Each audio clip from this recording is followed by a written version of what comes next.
Update येते पाकिस्तानमधील सियालकोटमध्ये एकच गोंधळ उडाल्याचं पाहायला मिळतंय। भारताच्या कारवाईमुळे सियालकोटमध्ये मोठ्या प्रमाणामध्ये नुकसान झालेलं आहे। पाकिस्तानमधील सियालकोटमध्ये एकच गोंधळ पाहायला मिळतोय।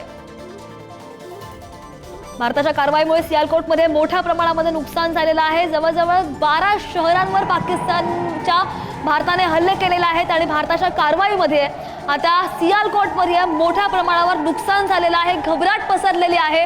अतिशय गोंधळाचं वातावरण नागरिकांमध्ये पाहायला मिळते। पाकिस्तानमध्ये भारताने जी कारवाई केली आहे त्यामुळे लाहोर पासून जी भारताने सुरुवात केली, सियालकोट असू दे, इस्लामाबाद असू दे, राजधानी असू दे, त्या सगळ्या शहरांची तर त्याच्यावर हल्ले केलेले आहेत। सियालकोटमध्ये मोठ्या प्रमाणामध्ये नुकसान झाल्याची माहिती आहे।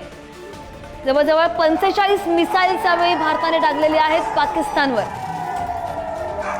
आणि याविषयी आपण बोलूया। शिवाजी आपल्या सोबत आहे। शिवाजी, सातत्यानं ज्या अपडेट्स आता आपल्यापर्यंत येत आहेत भारताने केलेल्या कारवाईच्या, त्या सगळ्या बघता पाकिस्तानला एका पाठोपाठ एक दणके भारताकडनं दिले जातात। आता बघायचं आहे की या सगळ्या दणक्यांनंतर पाकिस्तान वठणीवर कधी येणार।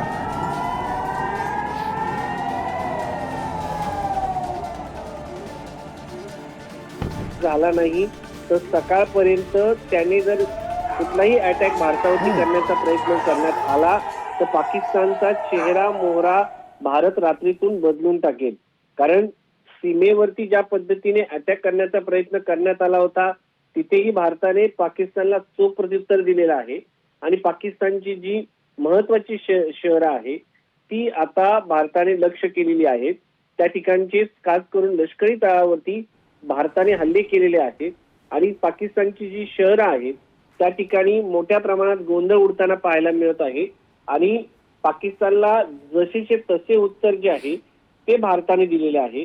भारताने ज्या पद्धतीने पाकिस्तानवरती अटॅक केलेला आहे तर पाकिस्तानची जी शहरं आहेत त्या शहरामधून लोक आता घराच्या बाहेर पडत आहेत।